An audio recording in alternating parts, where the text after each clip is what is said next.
नमस्कार बच्चों, कैसे हैं आप सब। आशा करती हूँ आप सभी अच्छे होंगे, स्वस्थ होंगे, खुश होंगे और अपनी पढ़ाई भी अच्छे से कर रहे होंगे। तो जैसा कि आप सभी जानते हैं, मैं हूँ आपकी हिंदी की अध्यापिका और मैं स्वागत करती हूँ आप सभी का आईसीटी वर्चुअल क्लासरूम में। और आज हम यहाँ पर एकत्रित हुए हैं पढ़ने के लिए क्लास 6 की हिंदी। क्लास 6 की हिंदी में हम पढ़ रहे हैं हिंदी व्याकरण, और हिंदी व्याकरण का हमारा टॉपिक चल रहा है शब्द विचार।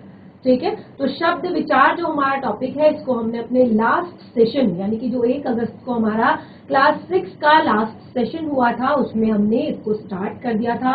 और इसमें हमने शब्द विचार यानी कि शब्द होते क्या है और कितने टाइप के होते हैं, शब्दों की उत्पत्ति कैसे होती है, ये सारी बातें हमने अपनी पहले सेशन में पढ़ ली थी। और आज भी हम अपने इसी टॉपिक को कंटिन्यू करने वाले हैं। तो बिल्कुल लास्ट सेशन में आपने जहां पर भी छोड़ा था, आप कॉपी में वहीं से नोट डाउन करना स्टार्ट करेंगे, वहीं से आप लिखना शुरू करेंगे। और देखिए, जो भी डाउट होता है, अगर कोई चीज समझ में नहीं आती है तो उसी समय आप इस तरह से हैंड रेज करेंगे और अपना कोई जो भी सवाल आपका है, जो भी आपका प्रश्न है, जो भी आपका डाउट है, वो आप क्लियर करेंगे।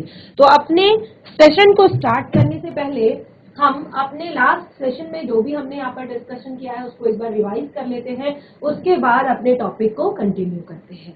तो देखिए, हमने कहा शब्द विचार हम यहाँ पर पढ़ रहे हैं। तो भाषा की लघुत्तम इकाई शब्द कहलाती है।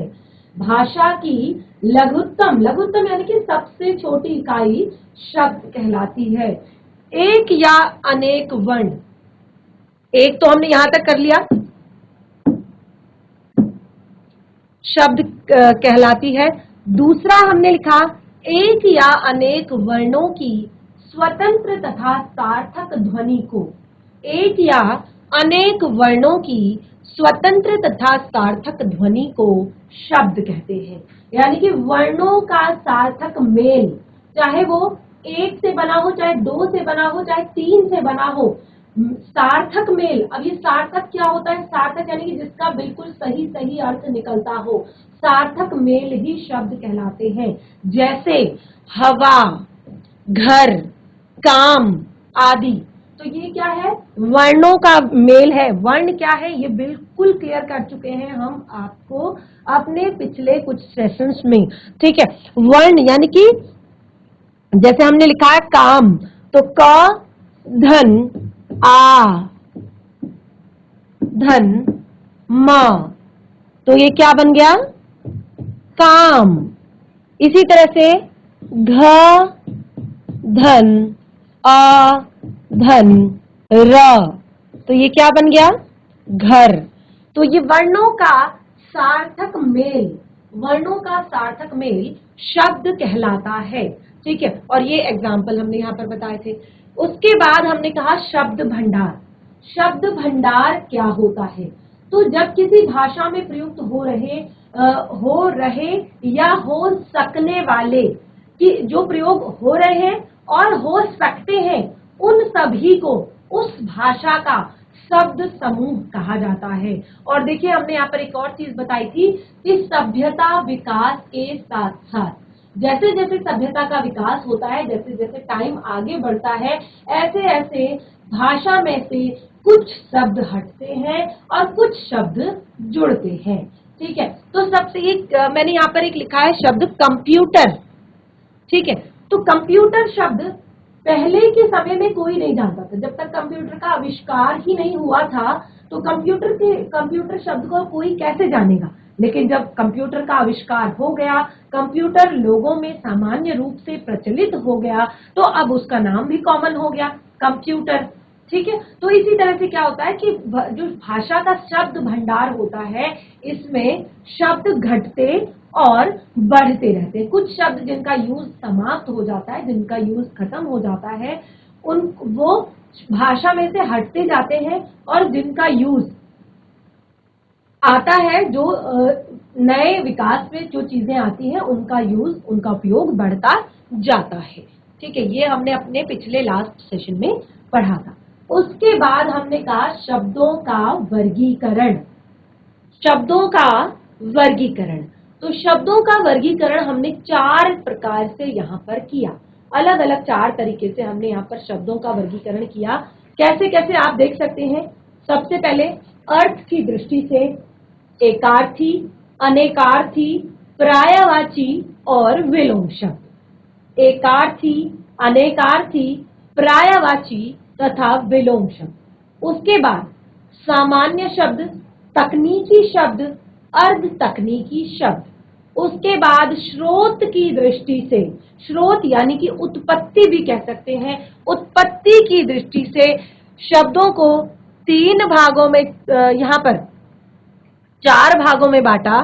तत्, सम, तत्, भव, देसी और विदेशी।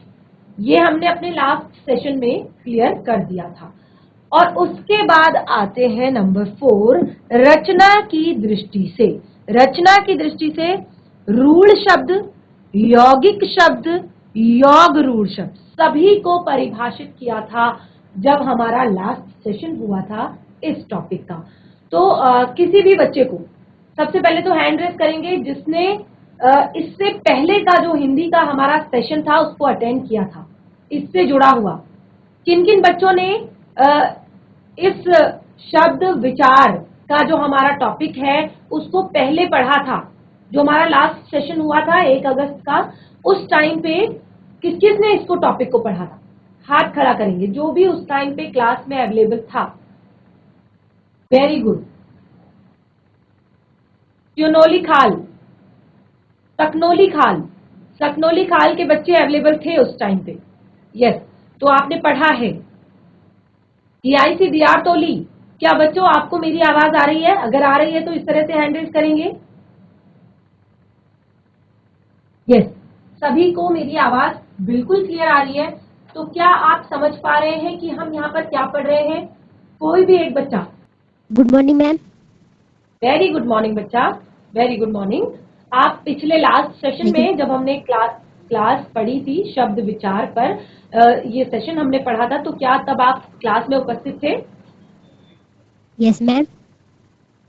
तो बच्चे आप Yes, ma'am. शब्द की परिभाषा और शब्द के बारे में, शब्दों के वर्गीकरण के बारे में, और दूसरा कि व्याकरण विवेचन की दृष्टि से शब्दों का वर्गीकरण, विकारी और अविकारी, हमने अपना यहाँ तक विकारी शब्द तक हमने क्लियर कर लिया था। और उसमें मैंने आप लोग को बताया था कि संज्ञा, सर्वनाम, विशेषण, क्रिया, ये सारी चीजें हम पहले पढ़ चुके हैं। ठीक है, तो Yes, एक ma'am. बार जो हमारा लास्ट सेशन था उसमें मैंने सभी को, जो भी हमने यहाँ पर वर्गीकरण किए हैं, जैसे अर्थ की दृष्टि से, प्रयोग की दृष्टि से, स्रोत की दृष्टि से, रचना की दृष्टि से, तो मैंने सभी को यहाँ पर एक एक बार आप लोगों को बताया था। सभी को मैंने एक एक बार आप लोग को क्लियर किया था। तो क्या होते हैं एकार्थी शब्द, अनेकार्थी शब्द, पर्यायवाची शब्द? एक बार क्लियर कीजिए बच्चा। Yes ma'am. क्या आप बता पाएंगे एकार्थी शब्द क्या होते हैं? Yes ma'am. बोलिए बच्चा। या विलोम जरूर। शब्द क्या होते हैं? हाँ जी, यस बोलिए। मैं दिन का रात। यस, विलोम शब्द बता रहे हैं आप। दिन का रात, माता पिता, गुड, काला सफेद। यस।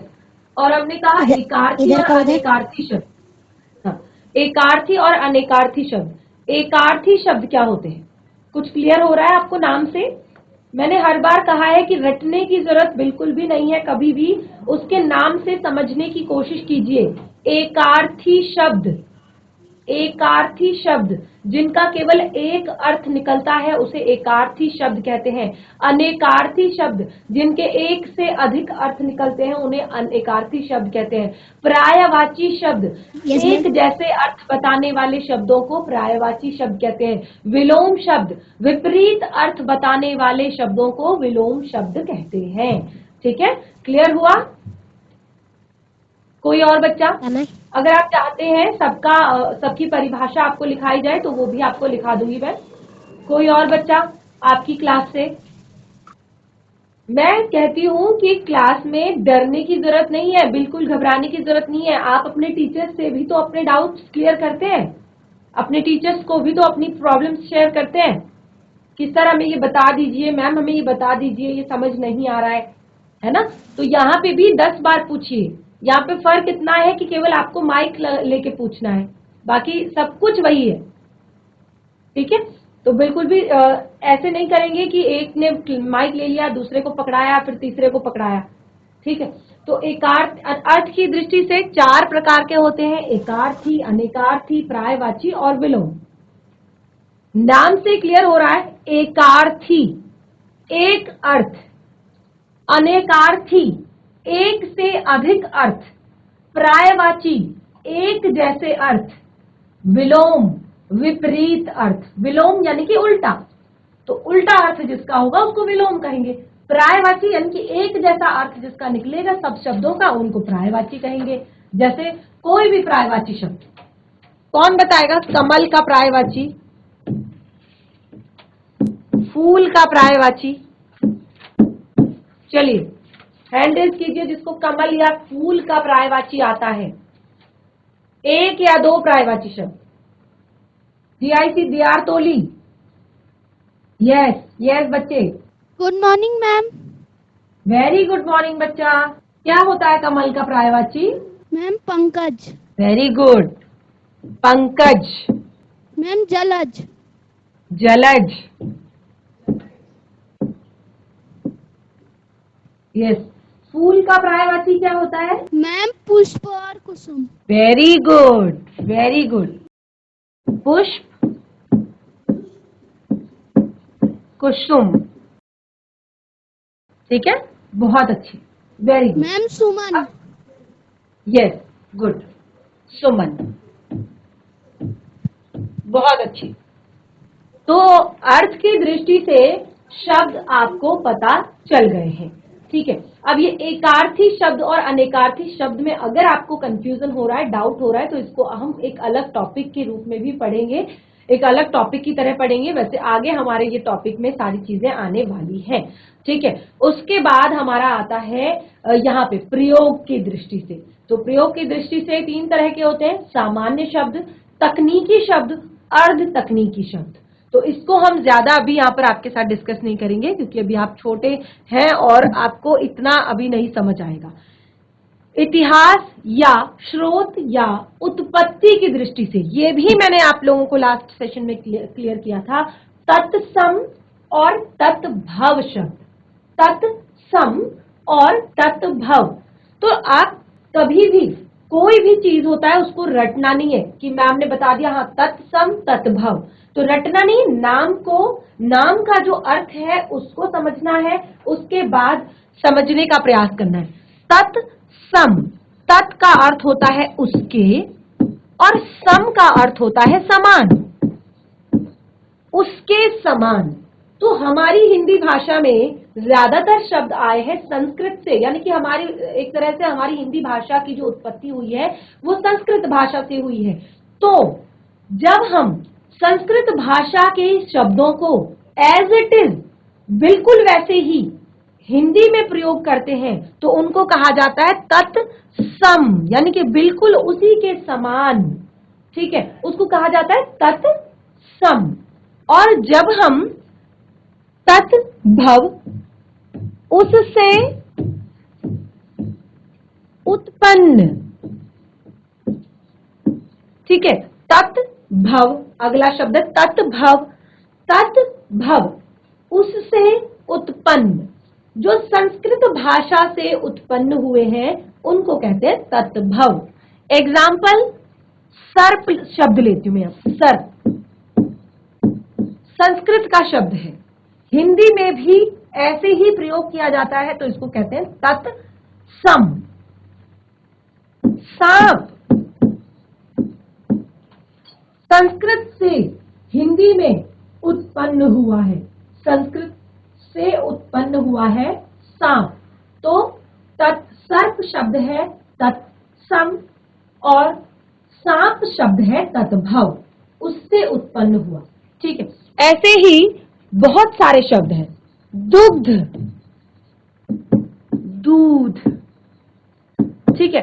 दुग्ध जो है संस्कृत का शब्द है, तत्सम शब्द है, और दूध जो है तत्भव शब्द है। ठीक है, तो इस तरह से तत्सम तद्भव। अब देसी और विदेशी, देसी और विदेशी, देसी यानी कि जो अपने ही देश की विभिन्न भाषाओं से हिंदी भाषा में लिया गया है, विदेशी जो बाहर देश की भाषाओं से हिंदी में लिया गया है। तो देसी शब्द में बहुत सारे ऐसे शब्द आते हैं जो हिंदी भाषा में नहीं प्रयोग होते, वो बाकी भाषाओं के होते हैं। जैसे मैंने आपको एग्जांपल दिया था लास्ट सेशन में, पगड़ी। पगड़ी शब्द जो है वो पंजाबी भाषा का शब्द है, लेकिन उसको हिंदी में हम ऐसे प्रयोग करते हैं जैसे वो हिंदी का ही होगा, यानी कि लगता है वो हिंदी का ही है। और इसी तरह से अंग्रेजी में बहुत सारे शब्द हैं जिनको हम हिंदी में ऐसे प्रयोग करते हैं जैसे वो हिंदी के ही हो। अखबार उर्दू का शब्द है, फारसी शब्द है, लेकिन हिंदी में हम प्रयोग करते हैं। ठीक है, दरवाजा उर्दू शब्द है, तो उसको हम हिंदी में प्रयोग करते हैं। ऐसे ही ग्लास, पानी का जो ग्लास होता है, तो उसको हम हिंदी में भी ग्लास ही बोलते हैं। बोलने का तरीका अलग है, लिखने का तरीका अलग है, लिखने में हम गिलास लिखते हैं, है ना, लेकिन ये शब्द है आपका अंग्रेजी का ही। लेकिन हम अब ये इतना यूज टू हो गया है, इतना ज्यादा प्रयोग में हमने इसको इतना ज्यादा प्रयोग कर दिया है कि ऐसा लगता है ये हिंदी का ही है। तो इस तरह से स्रोत की दृष्टि से चार प्रकार के, तत्सम तद्भव देसी विदेशी। या रचना की दृष्टि से भी क्लियर किया था, रूढ़ यौगिक योग रूढ़। रूढ़ यानी कि जिसको बदला नहीं जा सकता, जो बहुत पहले से एक ही नाम से चले आ रहे हैं। जैसे एग्जाम्पल दिया था दीवार, दीवार का कोई दूसरा नाम नहीं है, वो पुराने समय से वही नाम चला आ रहा है बिल्कुल। ऐसे ही यौगिक, जो दो शब्दों से मिलकर बना होता है उसे कहते हैं यौगिक। योग रूढ़, जो पुराना शब्द तो है लेकिन उसमें नया भी जोड़ दिया गया है, तो उसको कहा जाता है योग रूढ़। ठीक है, तो ये क्लियर हो गया। देखिए ये बार बार रिवीजन हो रहा है हमारा यहाँ पर, तो आप नोट डाउन भी करते रहेंगे साथ साथ। ठीक है, इससे क्या होगा कि आप कुछ तो याद रख पाएंगे। आप याद नहीं रखते हैं चीजों को और फिर हर सेशन में हमें रिवीजन करवाना पड़ता है और हमारा टॉपिक आगे नहीं बढ़ पाता। तो व्याकरण विवेचन की दृष्टि से अब यहाँ पर क्लियर हो गया है कि टीआईसी डीआर तोली। बच्चे आप बात करना चाहते हैं? Yes Yes. मैम। यस, बोलिए बच्चा, बोलिए बच्चा। Yes ma'am. आप कुछ बात करना चाहते हैं? आपको माइक लेने के लिए नहीं कहा गया था। सारे स्कूल्स यहाँ पे हमें दिखाई देते हैं, कौन बच्चा क्या कर रहा है क्लास में, किस तरह की हरकतें कर रहा है, पढ़ाई कर रहा है या नहीं कर रहा है, कक्षा में अनुशासन बनाए हुए है या नहीं है। इसीलिए सभी बच्चों को यहाँ पे बोला जाता है। चलिए बैठ जाइए, वेरी गुड, आपने काफी अच्छे आंसर्स भी दिए हैं, बैठ जाइए बच्चा। DIC रवाई खाल, बच्चे नेक्स्ट टाइम से आप अपना माइक प्रॉपर, ये सर आपकी आवाज नहीं आ रही है। गुड मॉर्निंग बच्चे। Good morning ma'am. तो क्लास में डांस चल रहा था, काफी अच्छा चल रहा था या नहीं चल रहा था? मैम चल रहा था। चल रहा। क्या मैं यहाँ से गाना गा रही थी? No ma'am. आप क्लास 6 के बच्चे हैं? मैम नहीं। कौन सी क्लास के मैम बच्चे हैं? Seventh. Ma'am seventh. Seventh class के बच्चे हैं। तो जो हम क्लास 6 का टॉपिक यहाँ पे पढ़ रहे हैं, क्या आपको आता है? हम क्लास 6 का टॉपिक पढ़ रहे हैं, शब्द विचार, शब्दों के बारे में पढ़ रहे हैं। और काफी चीजें मैंने आपको यहाँ पे बता दी है अब तक। तो आपको कुछ समझ आया अभी तक?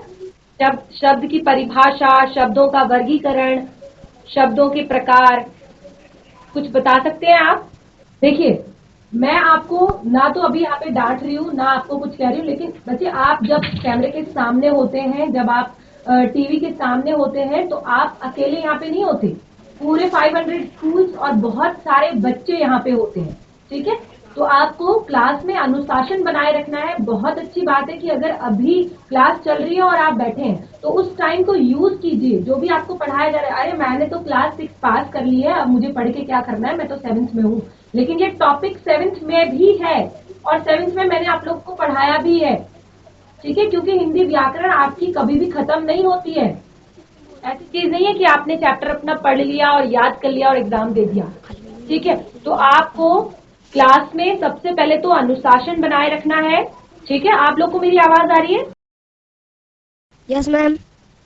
यस, तो सबसे पहले क्लास में आप लोगों को अनुशासन बनाए रखना है। और दूसरी बात, क्लास में आए हैं, बैठे हैं, क्लास चल रही है, पूरा 35 मिनट आपको 100% अपना हम देते हैं, तो उस 100% का आप एटलीस्ट 30% 40% भी अगर आप याद रख पाएंगे, अगर आप समझेंगे तो बहुत अच्छी बात होगी आप लोगों के लिए। ठीक है बच्चा, तो नेक्स्ट टाइम से ध्यान रखेंगे। ओके, क्लास डिस्टर्ब होती है यस क्योंकि मैम। बहुत सारे बच्चे हैं। ठीक है, अभी आप नोट डाउन कर सकते हैं, इसको पढ़ सकते हैं, क्योंकि सेम टॉपिक आपकी क्लास में भी है। वर्ण विचार, शब्द विचार, वाक्य विचार, ये सारे यस मैम। टॉपिक्स है ना। तो ऐसा नहीं है कि कुछ भी एक्स्ट्रा यस मैम। आपको पढ़ाया जा रहा है और जो आपको पहले से बहुत आता है, बहुत ज्यादा आता है। तो क्लास में अनुशासन बनाए रखेंगे और जो भी आपको पढ़ने के लिए यहाँ पे दिया जाता है उसको एटलीस्ट नोट डाउन करेंगे। और कोई भी डाउट होता है, ये मैं क्लास 6 के लिए ही नहीं आपसे भी कह रही हूँ कि क्लास में कोई भी आपको डाउट होता है, कोई भी चीज समझ में नहीं आती है, तो ऐसे हैंड रेज करेंगे। हमें सारे बच्चे दिखाई देते हैं, सारे स्कूल दिखाई देते हैं, तो इस तरह से हैंड रेज करेंगे और फिर हम आपके डाउट्स क्लियर करेंगे। ओके, ठीक है, यस मैम।